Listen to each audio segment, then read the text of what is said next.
बिस्मिल्लाहिर्रहमानिर्रहीम, अस्सलाम वालेकुम। आप देख रहे हैं स्पोर्ट्स फ्लिक्स, मैं हूं हमजा शफीक। तो जनाब, Pakistan versus South Africa second test Cape Town में इस वक्त जारी है। साउथ अफ्रीका ने पहले टॉस जीतकर बैटिंग का फैसला किया इस दफा, और हमने देखा कि अच्छे खासे मार्जिन से इस वक्त साउथ अफ्रीका खेल रहा है। 3 खिलाड़ी उनके आउट हो गए, लेकिन पार्टनरशिप बिल्ड हो गई है और ये अच्छी पार्टनरशिप है। इसको जल्द अज जल्द तोड़ना पाकिस्तान के हक में बेहतर होगा, अदरवाइज ये स्कोर जो है वो पहुंच से दूर होता दिखाई दे रहा है। अपेरेंटली पहला दिन है, लेट्स सी इसमें क्या होता है, इस पर बात करें। दूसरा जी, इंडिया वर्सेस ऑस्ट्रेलिया।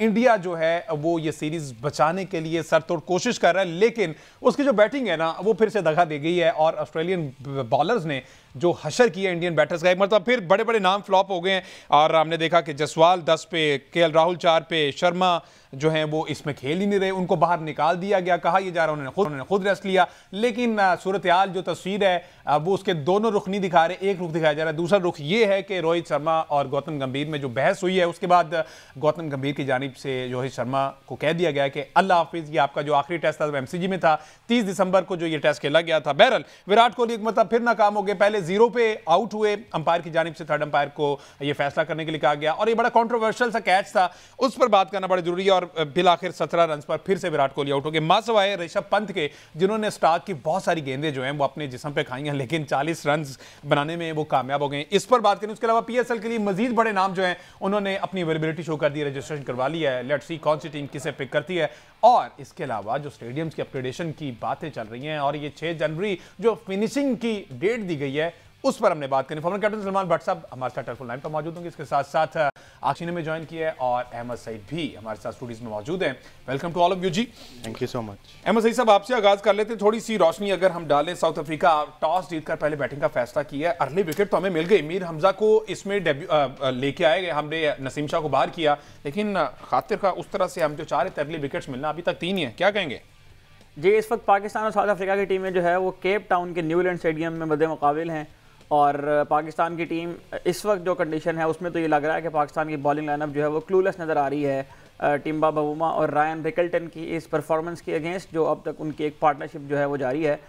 मैच का आगाज़ इस तरह से हुआ कि साउथ अफ्रीका की टीम ने टॉस जीता और उन्होंने जो है वो पहले बैटिंग करने का फैसला किया। केप टाउन के जो स्टैट्स हैं वो ये बताते हैं कि यहाँ पर दूसरी बैटिंग करने वाली टीमें जो हैं वो ज़्यादा कामयाब रही हैं, लेकिन कंडीशंस के अकॉर्डिंग उन्होंने फैसला किया, और उन्होंने जो है वो इस बात का एडवांटेज लिया कि अर्ली ऑन जो पिच को हेल्प मिलनी है बैट्समैन से, वो हेल्प ले ली जाए, ताकि तीसरी और चौथी इनिंग में जो मुश्किलात आनी है बल्लेबाजों को उससे बचा जा सके, और पहली इनिंग में जो है वो लीड ली जाए।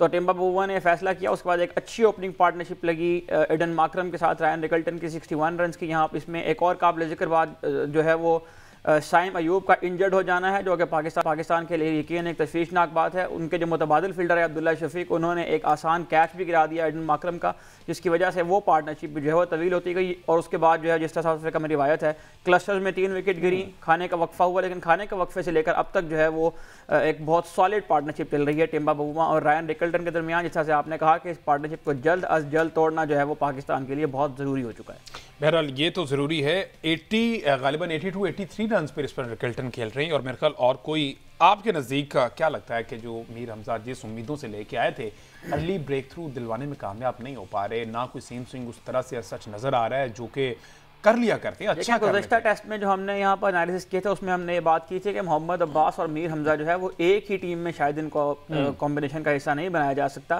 क्योंकि इन दोनों बॉलर्स की पेस जो है वो तकरीबन सेम है। जिस तरह बैटिंग में पार्टनरशिप्स होती हैं उस तरह बॉलिंग में भी यकीनन पार्टनरशिप्स होती हैं, और मीर हमजा और मोहम्मद अब्बास की अगर पेस सेम है तो फिर जाहिर है कि एक तरह की पेस जो है वो उनको मिलना शुरू हो जाएगी बैट्समैनों को।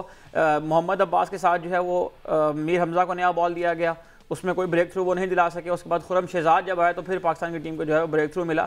तो बल्लेबाजों के लिए जो है वो मुश्किल नहीं होती जब उनका एंगल एक बार एडजस्ट हो जाए बॉल के अगेंस्ट। और उन दोनों जो बॉलर्स हैं उसमें मोहम्मद अब्बास को अगर आप देखें तो वो चूँकि consistent line and length hit करते हैं, इसलिए वो विकेट हासिल करने में कामयाब हो जाते हैं। लेकिन मीर हमजा भी अगर दूसरे एंड से लग जाएंगे तो बल्लेबाजों के लिए बहुत ज़्यादा मसला नहीं होगा उस पेस को समझने में। तो खुरम शहजाद ने आकर ब्रेक थ्रू दिलाया, उसके बाद आमिर जमाल ने आकर बॉलिंग कराई, सलमान अली आगा ने जो है वो एक विकेट हासिल की। तो मीर हमजा के जो आपने बात की है इस पर तो हम लास्ट जो टेस्ट मैच था उसमें भी काफ़ी बात कर चुके हैं कि पाकिस्तानी टीम ने जो है वो एक क्लू यहाँ पर मिस कर दिया है। जिस तरह उन्होंने केशव महाराज को शामिल किया है अपनी टीम के अंदर, हो सकता था कि यहाँ पाकिस्तान को एक स्पेशल स्पिनर के साथ अगर आ जाते तो ये ज़्यादा बेहतर होता। ठीक है, सलमान भट्ट साहब ने ज्वाइन कर लिया। अस्सलाम वालेकुम भट्ट साहब। वालेकुम अस्सलाम हमजा। बट साहब 141 फॉर 3 साउथ अफ्रीका ने टॉस जीतकर पहले बैटिंग का फैसला किया है। अभी तक जितने ओवर्स और जितनी क्रिकेट हो चुकी 37 ओवर्स, अपेरेंटली क्या लग रहा है पिच किस तरह से रिएक्ट कर रही है? क्या सेकंड इनिंग्स में ही पाकिस्तान को मदद मिलेगी अर्ली विकेट लेने में, क्योंकि अभी सिर्फ 3 खिलाड़ी हैं, 141 हो चुका है। देखिए अच्छी पार्टनरशिप लग गई है साउथ अफ्रीका की। बोमा जो है 33 पर खेल रहे हैं, 82 पर खेल रहे हैं। पाकिस्तान ने पिच शायद बहुत अच्छी तरह रीड नहीं की, क्योंकि यहाँ पे चौथे सीमर वाली पिच नहीं थी। ये पिच खासी स्लो लग रही है, इस पे कोई इतनी लैटरल मूवमेंट, एयर में मूवमेंट नजर नहीं आई। एटलीस्ट हमारे बॉलर्स की तो अभी तक नहीं हुई। फिर हैरानकुन तौर पर रिकल्टन वो प्लेयर है जिनको दोनों इनिंग्स में अर्ली आउट किया है खुर्रम शहजाद ने, और हमने खुर्रम शहजाद को ही नया गेंद नहीं दिया। हमने मीर हमजा से और अब्बास से नया बॉल शुरू करा लिया, जबकि जो हमारा बेस्ट न्यू बॉल बॉलर था उससे हमने बॉल ही नहीं करवाए। और बाय दैट टाइम हम उसको लेकर आए। रिकल्टन जो है 4-5 चौके लगा चुके थे, वो सेट हो गए हुए थे, 20-22 रन तक पहुंच चुके थे। तो ये स्कूल बॉय एरर, पता नहीं हम लोग कब तक इससे हमारी जान नहीं छूटेगी कि हम लोग बेसिक स्ट्रेटेजिक मिस्टेक्स करते हैं। और जो यहाँ पे स्पिनर का ना खिलाना, और पिच के ऊपर घास नहीं है उस तरह से। पिच जो है वो खासी एशियन उसकी लुक है, चाहे ये बाद में थोड़ी हार्ड हो जाए, थोड़ा अच्छा कैरी होना शुरू हो जाए, लेकिन डेफिनेटली ये 4 सीमर्स वाला पिच नहीं लगा अभी तक। तो मेरा ख्याल है कि वो भी, और फिर मीर हमजा को इन्फोर्स करना, मीर हमजा को तो तब आप इन्फोर्स करते जब ये वही सेम पिच होता जो पिछले मैच का था। तो उस पे उन्हें वो बाउंस में भी वेरिएशन मिलती, ऑफ द विकेट भी कुछ होता, कुछ इन द एयर भी होता। लेकिन कितने बॉलर्स आप 130 से नीचे वाली स्पीड के इकट्ठे खिला सकते हैं ऐसी कंडीशन में जिस तरह की ये पिच है? ये सवाल तो बनता है। बिल्कुल, और इससे पहले भी हमने कहा था गालिबन अहमद कि ये दोनों फास्ट बॉलर्स जो है ना, वो एक ही टीम में एक ही प्लेइंग 11 में उस तरह से परफॉर्म ना कोई ऐसा रिकॉर्ड रहा है ना कर पाएंगे। सेम आपने पेस कहा, और वो सलमान भट्ट साहब ने भी कहा कि इससे ज़्यादा नहीं हो सकता। बहरहाल आकिब, उनकी बारे में कोई खबरें हैं? साइम अयूब जो हैं वो, उनको इंजरी हुई है, वो ग्राउंड से बाहर गए, उनके बारे में कोई इतलात कि खुदा न खास्ता कोई सीरियस तो नहीं? देखिए अभी तक उनके ऑफिशियल वहाँ पर तो खबर नहीं आई। जो ऑफिशियल खबर आई है वो ये है कि उनको हॉस्पिटल लेके जाया गया है, उनका वहाँ पर जो है वो एग्जामिन होना है, उसके बाद लेटेस्ट उनके बारे में अपडेट होगी। लेकिन लग यही रहा है कि शायद वो अब फील्डिंग में ना आए, बैटिंग की तरफ देखेंगे कि अगर उनका जो है वो घुटना ठीक हुआ या एंकल उनको इजाज़त देगा खेलने के लिए तो वो कर सकते हैं, क्योंकि आपके पास ओपनिंग आपके बल्लेबाज हैं और बड़ी क्रूशल किस्म की ये पोजीशन होती है, और आपके पास ऑप्शन ये भी है कि आप बाद में भी जाके बैटिंग कर सकते हैं। और साइम अयूब की इंजरी हम इस वक्त अफोर्ड नहीं कर सकते। अल्लाह ना करे कि ये मामला कुछ थोड़ा बहुत भी ख़राब हो, क्योंकि आगे अगर हम इस सीरीज़ को अगर छोड़ भी दें, आगे हम अपनी क्रिकेट देखें तो बहुत ज़्यादा वाइट बॉल क्रिकेट है। तो साइम अयूब जिस तरह की वाइट बॉल क्रिकेट में फॉर्म में है, तो हमें एक फिट साइम अयूब चाहिए, स्पेशली वो अपनी बॉलिंग की निस्बत और जो बैटिंग दोनों के में जो है वो हमें फिट साइम अयूब चाहिए। चलिए जी, अपने मैच पर तो बात करेंगे। सलमान भट्ट साहब, ये हमारे नेबर्स के साथ क्या हो रहा है? सिडनी में फिर से 185 फॉर ऑल आउट, और इसमें हमने देखा कि शर्मा को बाहर कर दिया गया, बुमराह कप्तानी कर रहे हैं, लेकिन बैटर्स जो है ना वो अपनी रवायत बरकरार रखे हुए हैं। फिर से सारे के सारे आउट हो गए सिवाय ऋषभ पंत के, जो 40 कर दिए। खासा ग्रीन था सिडनी का, और ये 2009 में जो पाकिस्तान की सीरीज थी वहां पर जब तीसरा टेस्ट मैच हुआ था तो कुछ उस तरह का पैसा, और पहले दिन इस पे बैटिंग करना खासा मुश्किल था। और आज भी आपने देखा इंडिया की टीम काफी जल्दी आउट हुई, और आखिर में एक अच्छी पार्टनरशिप जो कि पंत और जडेजा की लगी, तो ये रन थोड़े से बन गए, थोड़ा रिस्पेक्टेबल टोटल, वरना एक टाइम पर तो 70 पे 4-5 खिलाड़ी आउट थे। तो अभी ऑस्ट्रेलिया का भी एक खिलाड़ी आउट है, देखते हैं कि अब कल किस तरफ जाता है मैच, क्योंकि मैं बॉल टू बॉल तो इसे देख नहीं सका। हम लोग खुद कायद-ए-आज़म ट्रॉफी का फाइनल कर रहे थे, लेकिन ये है कि इंडिया अगर विकेट नहीं लेता और ऑस्ट्रेलिया अगर 300 रन तक कर जाता है तो फिर ज्यादा चांसेस यही है कि ये 3-1 होगा।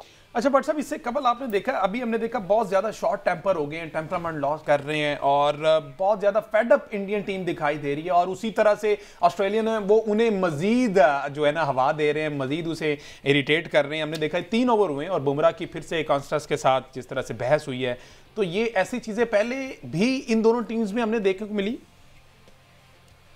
देखिए ये होता है जब आप एक लंबी सीरीज चलती है दो अच्छी टीमों के दरमियान, और दोनों के स्टेक्स हाई होते हैं, सिर्फ आगे पहुंचने के लिए नहीं, वैसे भी दोनों के स्टेक्स हाई हैं, पब्लिक इंटरेस्ट बहुत ज्यादा है, एक्सपेक्टेशन बहुत ज्यादा है, और एक टीम जो है वो नई उभर रही है दुनिया में दोबारा से, तो वो एट टाइम्स ऐसा लगता है कि जब वो उन्हें कामयाबी नहीं मिलती या एक्सपेक्टेड रिजल्ट्स नहीं आते तो वो उसको एक अच्छे तरीके से ले नहीं पाते।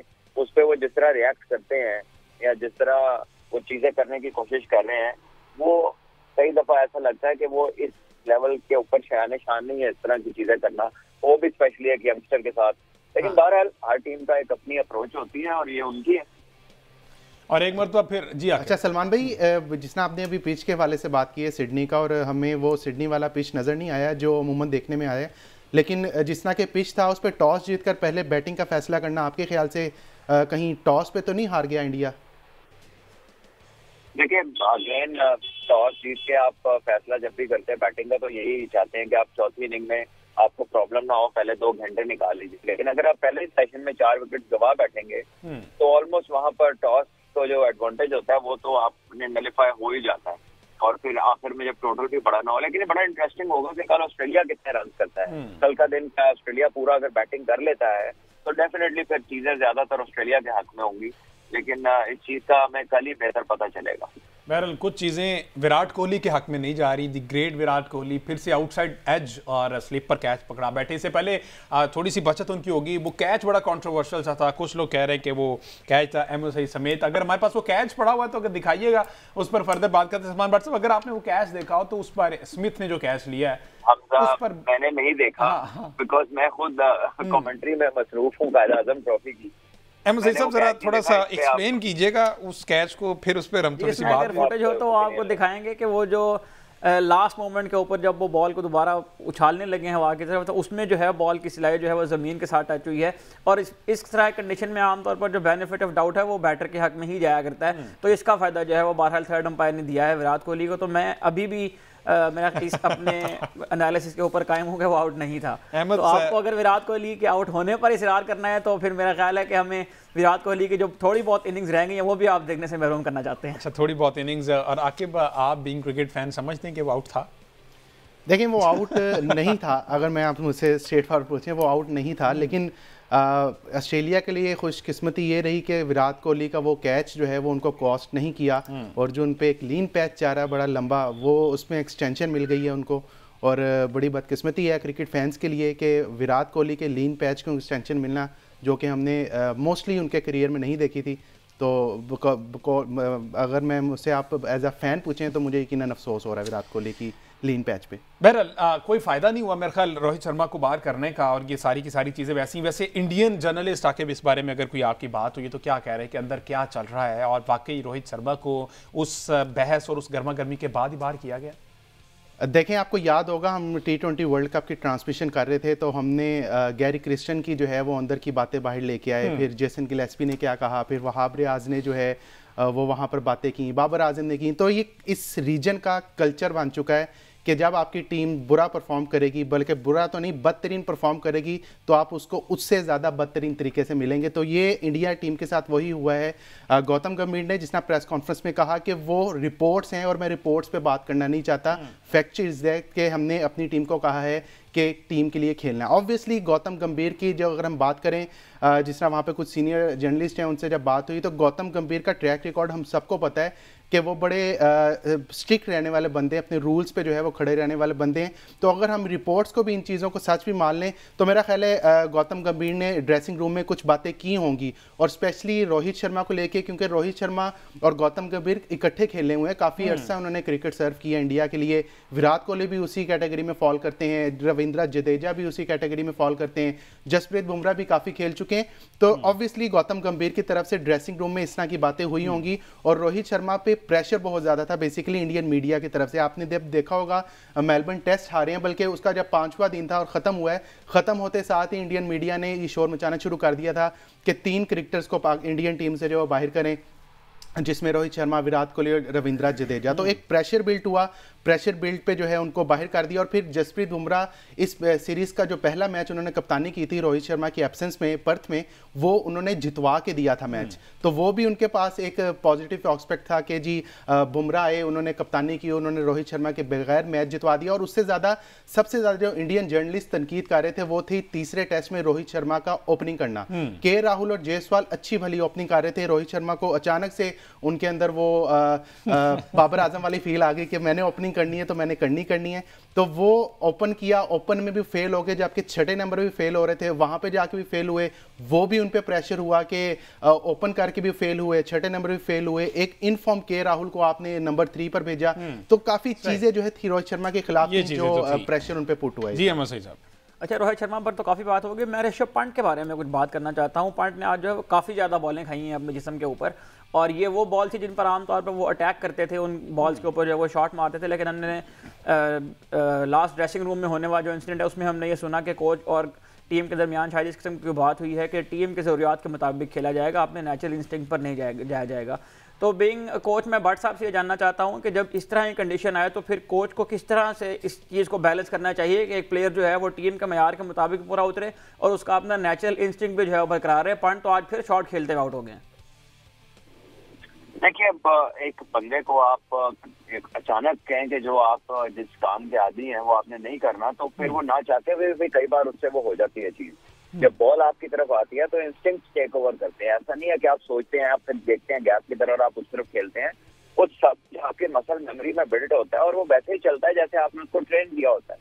तो ऐसे में इस तरह की इंस्ट्रक्शन को एकदम फॉलो करना और उससे परफेक्ट हो जाना, ऐसी उम्मीद ना लगाएं दुनिया के भी किसी प्लेयर से, ये पॉसिबल ही नहीं है। और दूसरी तरफ ये कि गौतम गंभीर चाहे जितना मर्जी छुपा ले, उस पर प्रेशर है।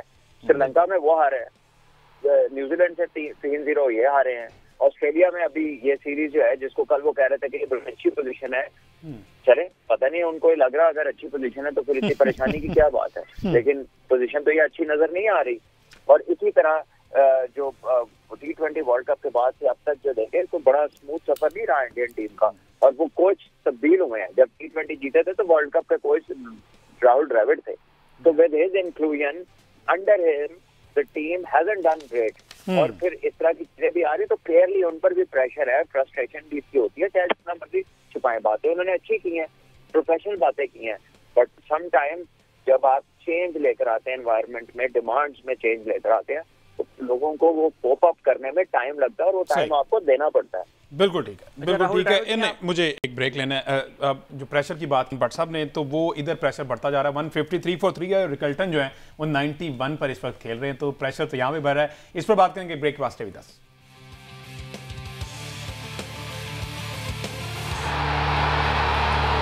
वेलकम बैक जी। बात हो रही है पाकिस्तान क्रिकेट के हवाले से, और साउथ अफ्रीका ने इस वक्त 150 पर 3 खिलाड़ी उनके आउट हैं, और ये जो पार्टनरशिप है इसको तोड़ना पाकिस्तान बॉलर्स के लिए एक बड़ा इम्तिहान बन गया। और ये पाकिस्तान के हक में अगर ये पार्टनरशिप टूट जाती है, क्योंकि डे एंड पर अगर ये पार्टनरशिप गई वहां तक, तो ये खासी मुश्किलात पाकिस्तान के लिए हो जाएंगी। इससे पहले हमने ऑस्ट्रेलिया और इंडिया की बात कर रहे थे। गौतम गंभीर जो बीइंग कोच जो है ना, उनको बहुत सी नाकामियों का सामना करना पड़ा, जिससे सलमान भट्ट साहब ने भी बताया था कि वो जो सूरत हाल है वो खासी नाजुक उनकी गई। उसके बाद हमने देखा कि विव लक्ष्मण जो है वो भी पाइपलाइन में मौजूद हैं, लाइन में लगे हुए, जैसे गंभीर साइड पे होंगे। और अब बहुत ज्यादा प्रेशर है गंभीर पर कि इन्हें साइड पे कर दिया जाए। जिस तरीके से अहमद सईद साहब राहुल द्रविड़ साहब गए थे ना बीइंग कोच, एक अच्छी यादें लेकर, एक विनिंग स्ट्रीक पर थी उस वक्त इंडियन टीम, एक अच्छा ट्रैक रिकॉर्ड उस वक्त चल रहा था। गंभीर के आने के बाद जो है ना वो मामला खासा गंभीर हो गया है।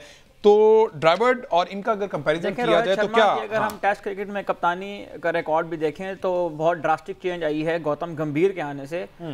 और जाहिर है कि दोनों कोचेज जो राहुल द्रविड़ हैं और गौतम गंभीर हैं, दोनों के नफ्सियात में बहुत ज़्यादा फ़र्क हमें देखने को मिलता है। और रोहित शर्मा जो है वो राहुल द्रविड़ के साथ बहुत ज़्यादा कंफर्टेबल नजर आते थे। उसका रीज़न एक ये था कि राहुल द्रविड़ जो है वो ऑन फील्ड डिसीजन में बहुत ज़्यादा इन्फ्लुएंस नहीं किया करते थे। तो अगर हम ये देखें तो रोहित शर्मा ने जो है वो 16 मैचेस में कैप्टनसी की राहुल द्रविड़ की कोचिंग में, जिनमें से 10 मैचेस में उन्हें कामयाबी हासिल हुई और 4 मैचेस ड्रॉ हुए। सिर्फ 2 मैचेस में शिकस्त का सामना करना पड़ा। जबकि गौतम गंभीर के आने के बाद रोहित शर्मा ने कप्तानी में भी डिप आया और 8 मैच जिनमें उन्होंने कप्तानी की, उनमें सिर्फ वो 2 मैचेस जीतने में कामयाब हुए। इससे पहले आपको याद है कि न्यूजीलैंड की होम सीरीज़ के अंदर भी जो है वो उनको क्लीन स्वीप हो गया था। तो यकीनन गौतम गंभीर की जो अपनी पर्सनैलिटी है उसने भी बहुत ज़्यादा इन्फ्लुएंस किया है इंडियन टीम के अंदर, जिसके गालिबन नताइज जो है वो हमें देखने को मिल रहे हैं ऑस्ट्रेलिया वाली सीरीज़ के अंदर। बहरहाल सलमान भट्ट साहब से भी इस बारे में हम पूछ लेंगे। अच्छा, उससे पहले आकिब कुरैशी साहब, अगर ये सलमान भट्ट साहब हैं सर, ठीक है। अच्छा भट्ट साहब, ये हमने अभी कोचिंग की बात कर रहे थे आपने भी, और गंभीर में अगर कहा जाए कि राहुल द्रविड़ जो है वो सक्सेसफुल कोच रहे, अब ये हमने देखना है कि गंभीर के फौरन बाद लक्ष्मण भी जो है वो लाइन पे लगे हुए हैं, तो ये कोई फर्क है कि द्रविड़ काफ़ी सीनियर थे और गंभीर चूंकि इन 3, 4, 5 प्लेयर्स के साथ खेलते रहे हैं, तो ये फैक्टर भी बहुत ज़्यादा इस पर इम्पैक्ट कर रहा है? देखिए, ये फैक्टर तो है और बड़ा इंपॉर्टेंट फैक्टर है। जब आप इकट्ठे खेले होते हैं तो आपकी बात का वजन डिफरेंट होता है अपने टीममेट्स के साथ। लेकिन जब आपने किसी को एज ए स्टार देखा और आप उसको देख के इंस्पायर होके बड़े हुए हो तो उसकी बात का जो वजन है वो बिल्कुल फर्क होता है। दोनों की तबीयत में बेतहाशा फर्क है, दोनों पे लीड करने के अंदाज में फर्क है। गौतम गंभीर की पर्सनैलिटी बिल्कुल डिफरेंट है और ये specially towards the end of the career जब प्लेयर जो है बीच में टीम के बड़े बड़े स्टार्स हों तो फिर मैन मैनेजर ज्यादा अच्छा होना चाहिए। मैन मैनेजमेंट, आपकी कम्युनिकेशन, आपका कन्वे करने का तरीका, किस वक्त बात करनी है किस वक्त नहीं करनी, ये सारी पिक एंड चूज बड़ी इंपॉर्टेंट हो जाती है when you are dealing with superstars specially. तो एंड ऑफ द डे जो मर्जी आप कह लें प्लेयर्स को, लेकिन जिन प्लेयर्स ने अपने करियर में इतना अचीव किया होता है तो उनके अपने बड़े strong opinions over a period of time develop हुए होते हैं। तो मे बी इट्स समथिंग जो कि अच्छी नहीं गई हो इनसाइड द ड्रेसिंग रूम, हो सकता है। और ये कोई ऐसी कोई चंबे की बात नहीं है कि किसी ड्रेसिंग रूम में ऐसा हुआ नहीं होगा, अक्सर ड्रेसिंग रूम में ऐसा हो जाता है, स्पेशली जब इतनी लंबी सीरीज और इस तरह की कारकर्दगी चल रही है और इससे पिछली सीरीज भी व्हाइट वॉश हुई हो तो ये चीजों के आने में तो देर नहीं लगती। जी हाँ साहब। जी देखें, इसमें इस तरह से भट्ट साहब ने कहा यकीन अभी पाकिस्तान क्रिकेट में कुछ अर्सा पहले मोहम्मद हफीज़ जो है वो पाकिस्तानी टीम के हेड कोच और डायरेक्टर बने थे, तो वो उनमें से बहुत सारे प्लेयर्स ऐसे थे जो मोहम्मद हफीज़ के साथ खेले हुए थे। तो यकीन इस सिचुएशन के अंदर जो है वो कंफर्टेबिलिटी का वो लेवल नहीं होता जो कि सीनियर कोच के साथ होता है। बिल्कुल इसी तरह है। अच्छा आकिब कुरैशी साहब क्या इसमें ऐड कर रहे हैं जी, ये जो मामला चल रहा है? देखें हमजा, जिस तरह गौतम गंभीर को लाया गया था उस वक्त ही इंडियन मीडिया पे काफ़ी तनकीद थी कि गौतम गंभीर कह रहे थे कि A to Z सारे प्लेयर्स जो हैं मुझे अपने कोचिंग स्टाफ जो मुझे अपनी मर्जी का चाहिए। अभी भी आप देख लें मॉर्ने मॉर्कर वो अपनी मर्जी का लेके आए हैं, अभिषेक नायर उनके साथ हैं, रेयान टंडनकोटे, तो सारे KKR के या जो पास्ट में इनके साथ काम कर चुके हैं सारे अपनी मनपसंद टीम लेके आए हैं और हैफ्टी अमाउंट के साथ ही वो यहाँ पे आए। आपको याद होगा कि इनकी तैनाती पे बड़ा मामला चला था कि जय शाह ने स्पेशल इनके साथ मुलाकात की बुला के और फिर इंडियन मीडिया ने कहा कि इतने पैसों पे आप कोच लेके आ रहे हैं, तो इन्होंने कहा मेरी टीम दें मुझे, मैं अपने मुताबिक चलाऊंगा सारा, तो फिर मामला सीधे होंगे।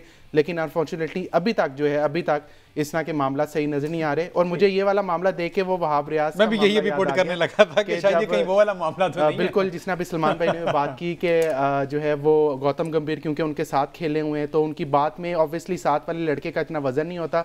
तो वहाब रियाज जब थे तो वो बाबर आजम के साथ खेले, सारे प्लेयर्स के साथ खेले थे, तो मुझे लगता है कहीं ना कहीं ये मामला इस तरह का ही है जितना हमारे पास था। और वो स्टार्ट के दिनों में इफ्तिखार अहमद के साथ भी खेले में मसई साहब 6 छक्के मारे हुए इफ्तिखार। हाँ, ये जो मामला था बहरहाल अभी इस वक्त बट साहब 167 for 3 है और ये जो पार्टनरशिप है ना वो खासी अच्छी लगी, 95 रन की ये पार्टनरशिप हो गई है।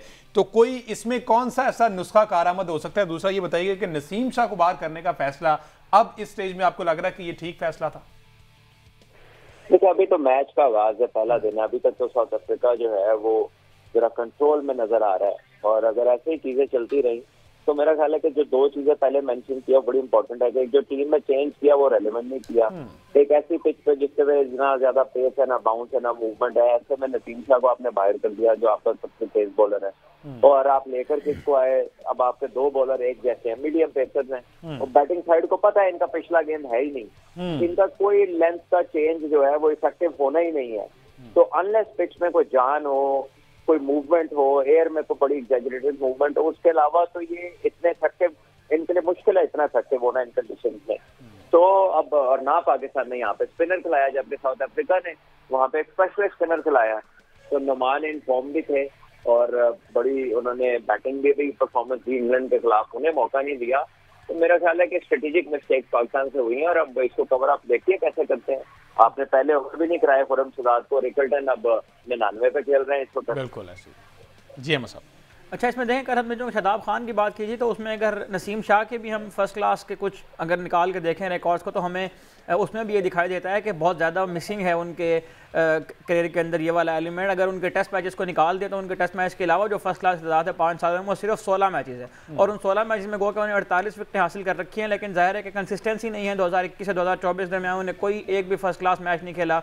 यकीनन वो इसमें इंजर्ड भी रहे होंगे, लेकिन जाहिर इंजरी के बाद जब प्लेयर वापस आता है तो उसका प्रोसेस भी ये होता है कि उसको कुछ साइड मैचेस कुछ फर्स्ट क्लास मैचेस खिला के जो है वो टीम में लाया जाता है। तो नसीम शाह का जो क्रिकेटिंग करियर है 5 साल का, उसमें भी हमें खास तौर पर टेस्ट क्रिकेट के अंदर ये देखने में आता है कि फर्स्ट क्लास विकेट की जो है वो बहुत ज़्यादा कमी नज़र आ रही है इनके अंदर भी। ठीक है जी, इस पर तो फर्दर बात होती रहेगी और ये इस पर करना जरूरी है, क्योंकि बहुत से प्लेयर्स ऐसे हैं जो बाहर परफॉर्म करने के परफॉर्म नहीं कर रहे, इसके बावजूद आवाज़ें ये आ रही कि चैंपियन ट्रॉफी के लिए वो हॉट फेवरेट है, क्योंकि उनका असर रसूख जो है ना वो बड़ा तगड़ा है, वो बड़ा स्ट्रॉन्ग है और उसकी बेस पे वो टीम में वापस आ सकते हैं, कम बैक कर सकते हैं तकरीबन कोई पूरा साल टीम से बाहर रहने के बाद। बहरहाल इस पर अगले शो में बात करेंगे। अच्छा कि डेली कोई ना कोई डेवलपमेंट हो रही है, मोहसिन नकवी साहब जो है ना वो बड़े फास्ट हुए हुए हैं, डेली नक्शा ही बदला होता है स्टेडियम का। अब स्टेडियम का काम कहां तक पहुंचा अगर कजाफी स्टेडियम की बात कीजिए, क्योंकि 6 जनवरी आपने कहा था कि फिनिशिंग की डेडलाइन उन्होंने दी है और आज गालिबन बिल्कुल 3 जनवरी हो चुकी है, तो कहां तक काम पहुंचा, उसके बाद फिर पीएसएल के पेज पे बात करते हैं। देखिए हमसे 6 जनवरी को सीट्स जो है वो कंप्लीशन की डेडलाइन है। सीट्स तब तक जो है वो इनका जो इंफ्रास्ट्रक्चर है डिपार्टमेंट है उधर से बताया गया है कि 6 जनवरी तक सीट्स का जो है मामला जो है वो कंप्लीट होगा। उसके अलावा जो है कल से चेयरमैन पीसीबी मोहसिन नकवी मुख्तलिफ मीटिंग्स की जो है वो सदारत करेंगे, जिसमें कजाफी स्टेडियम की अपग्रेडेशन के हवाले से बातचीत होगी, चैंपियंस ट्रॉफी की तैयारी कैसे करनी है उसके हवाले से बातचीत होगी, फ्रेंचाइज मालकान को जो है एतमाद में लिया जाएगा, फिर लाहौर में शिफ्ट होनी है जो ड्राफ्टिंग आपकी उसका जो उस पर जो मुशावरत होगी, मुशावरत आल तो कंप्लीट कर ली गई है, फैसला फाइनल किया जाएगा। फिर उसके बाद जो है वो आपकी पीएसएल में किस तरह की तैयारी होनी है, वहाँ पर प्लेयर्स जो आ रहे हैं इस वक्त वो सारा जो मामले है वो देखेंगे। तो कजाफी स्टेडियम मेरा ख्याल है बड़ी सही स्पीड से जा रहा है, बड़ी अच्छी स्पीड से जा रहा है और ये इंशाल्लाह चैंपियंस ट्रॉफी से पहले क्योंकि टीमों का जो ऐलान होना है उसकी डेडलाइन 11 जनवरी तक है आईसीसी को, तो 11 जनवरी तक आपकी तमाम टीमों ने अपने अपने स्क्वाड का ऐलान करना है। उसके बाद आप उसको अल्टरनेट कर सकते हैं, लेकिन आपने इनिशियल जो है प्लान या आपने इनिशियल स्क्वाड आईसीसी को देना, तो उससे पहले मेरा ख्याल है ये सारा कंप्लीट हो जाएगा। फिनिशिंग चल रही है और बड़ी तेज़ी से काम जारी है, 24 घंटे काम जारी है। अगर आप रात को सुबह फजर के टाइम जाएं तब भी उतने बंदे काम कर रहे होते हैं, दोपहर को 4 बजे जाएं तब भी उतने बंदे काम कर रहे होते हैं। तो ऑब्वियसली कंस्ट्रक्शन एक state of the art stadium बन रहा है जो पाकिस्तान में ये पहली नौयत इस तर्ज का पहला स्टेडियम है जो पूरा रेनोवेट हो रहा है, सिवाय एक मीडिया गैलरी के पूरा कजाफी स्टेडियम रेनोवेट हुआ है। तो एक बहुत बड़ा प्रोजेक्ट है। अहमद सईद साहब, जिस तरह से ये आकिब तारीफें करते हैं, मुझे लगता है कि एक प्रोग्राम हमें कजाफी स्टेडियम में भी उस पर करना चाहिए। भाई तुम्हें खुद तो रोजाना होके आ जाते हैं स्पोर्ट्स की टीम को, आपका स्पोर्ट्स की टीम को आकिब साहब वहां पर इनवाइट करवाएं और हम वहां पर प्रॉपर प्रोग्राम करते हैं। इंशाल्लाह आपको जो नेक्स्ट वीक है हम आपको जो है वो स्पोर्ट्स फ्लिक्स के डेफिनेटली व्यूअर्स के लिए जी अच्छी खबर है कि आपको जो अपडेटेड वहां पर सारी सिचुएशन है ना उससे हम स्पोर्ट्स फ्लिक्स में आपको आगाह करेंगे। यहाँ मैं अगर क्वेश्चन आपके जवाब से पूछूं तो गवादर से लाहौर मुंतकिल होने वाली बात आपने की है। देखिए हमने इसके ऊपर कल भी बात की थी। मेरा ख्याल है कि अगर पीसीबी को इस बात का अंदाज़ा था कि गवादर में नहीं हो सकती या पीसीबी न जाने कौन सी ऐसी वजूहात है जिनके बुनियाद पर इस मामले में नहीं और बहुत सारे मामलों में भी पीसीबी डिसीजन लेता है फिर स्टेप बैक कर देता है। हमने तो ये सुना था कि जो ब्यूरोक्रेट्स होते हैं वो बहुत ज़्यादा मैनेजमेंट के हवाले से मशहूर होते हैं, तो पीसीबी ने अपने साथ बहुत सारे ब्यूरोक्रेट्स भी रखे हैं। तो इस तरह की जो इनकन्सिस्टेंसी है पीसीबी के फैसलों में, इसकी क्या वजह समझते हैं? एक चीज़ जो है वो डिसाइड होती है, उसके बाद 2 हफ्ते बाद पता चलता है कि उसके ऊपर जो है वो डिसीजन ओवरटर्न हो गया। रीजंस क्या पेश की गई? देखें अहमद, मैं आपको बात बताऊँ, नकवी साहब कह चुके हैं कि भाई मैंने जो अगर आज एक फ़ैसला किया ना तो मैं कल उसको चेंज भी कर सकता हूँ सिचुएशन के हिसाब से। ये क्लियर उन्होंने स्टांस उन्होंने लिया हुआ है। तो अगर आप समझते हैं कि फ़र्ज़ करें ये लाहौर में हो रहा है तो आप ये भी उम्मीद रखें, कोई पता नहीं है लाहौर में ऐलान करके अगले दिन कराची में करवा दें। तो जब आपके हेड जो हैं बड़े जो हैं वो कह रहे हैं कि सिचुएशन के हिसाब से हमने चलना है, क्योंकि पाकिस्तान में आपको पता है एक सियासतदान आए थे वो कहते थे मैं सिचुएशन के हिसाब से यू टर्न लेता हूँ, तो इधर से वो भी कहते हैं कि यार ये यू टर्न नहीं होता, ये बेसिकली सिचुएशन के हिसाब से फैसले तब्दील करना होता है। लेकिन आपकी बात ठीक है कि ये इंटरनेशनल लेवल पे आप लोगों को बात करने का मौका मिलता है, क्योंकि गवादर अब उन्होंने चूज़ किया, आल्दो की एक अच्छी अचीवमेंट थी, बड़ी अचीवमेंट थी, लेकिन मुझसे अगर पर्सनल राय पूछें वहाँ पे आपका टेम्पो नहीं बनना था। आप यही चीज़ अगर लाहौर, कराची या पिंडी या किसी बड़े शहर में करवाएंगे तो क्योंकि इसकी ड्राफ्टिंग है, वहाँ पर प्लेयर्स की इन्वॉल्वमेंट ज़्यादा होगी, वहाँ पे आपको जो है प्लेन के थ्रू आपको 3-4 प्लेन्स करवाने पड़ने थे, ब्रॉडकास्टिंग टीम को लहदा लेके जाना पड़ना था, फिर प्लेयर्स को लहदा लेके जाना पड़ना था, मीडिया को लहदा लेके जाना पड़ना था, सारी चीज़ें जो थी आपकी वहाँ पर मुश्किल थी। लेकिन वहाँ पर एक करवाने का जो फैसला था या जो आइडिया था वो अच्छा था मेरा ख्याल है। लेकिन कुछ भी उन्होंने ये सोचा बाद में होगा कि शायद हम रोड से ट्रैवल नहीं कर सकेंगे, प्लेन से जाएंगे तो हमारा खर्चा बहुत ज़्यादा हो जाएगा, तो यही चीज़ हम लाहौर में कर लें। तो अब लाहौर में ये हो रही है, ऑब्वियसली 6 फ्रेंचाइज होंगी। कल जो है वो रिटेंशन लिस्ट भी आ जाएगी ऑफिशियली तौर पे पीएसएल की, उसमें जिन फ्रेंचाइज ने अपने प्लेयर्स को रिटेन किया है वो भी नाम सामने आ जाएंगे। उससे पहले हम आपको इसी प्लेटफॉर्म से बता भी देते हैं कि क्योंकि हम लाहौर में बैठे हैं, लाहौर कलंदर हमारी होम टीम है। एज अ जर्नलिस्ट तो मेरी होम टीम नहीं है, लेकिन एज अ फैन मेरी होम टीम है। तो बाकी टीमों को बताऊंगा, लाहौर कलंदर के सोर्सेज से बात हुई तो उनका यही कहना है कि 8 प्लेयर्स को उन्होंने रिटेन किया है, जिसमें शाहीन शाह अफरीदी हैं, हारिस रऊफ हैं, अब्दुल्ला शफीक हैं, जहादात खान है, जमान खान है, डेविड वीजे हैं और सिकंदर रजा। डेविड वीजा फिर से डेविड वीजा को उन्होंने जो है वो रिटेन किया। तो लाहौर कलंदर अपनी पहली पिक किसको करने जा रहा है? This is very difficult question. मुझे लगता है क्योंकि उनका कम्बिनेशन इस 8 प्लेयर्स के साथ कम्बिनेशन अगर आप देखें तो मुझे लगता है वो दरमियान में से किसी मिडिल ऑर्डर को पिक करेंगे। और अगर आप मिडिल ऑर्डर के प्लेयर में देखें अभी तक तो उसमें आपके पास जेसन होल्डर हैं जिन्होंने ड्राफ्ट में साइन किया है, एलेक्स कैरी हैं जो आपको एक स्टेबिलिटी भी देते हैं और आपको बड़ी इनिंग्स खेलने की भी बिल्कुल ठीक है।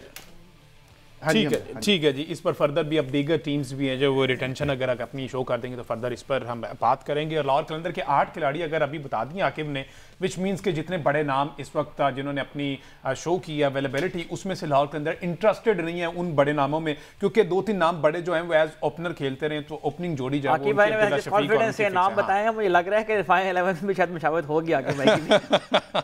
लेट्स सी क्या बनता है। 170 फॉर 3 है Pakistan versus South Africa first D. कल का दिन किसके हक में किस तरह से जाता है, क्योंकि ये पार्टनरशिप ब्रेक करना डे एंड तक बहुत ज्यादा जरूरी है, अदरवाइज पाकिस्तान के लिए बहुत मुश्किलात हो सकती है। इस पर बात करेंगे अगले शो में।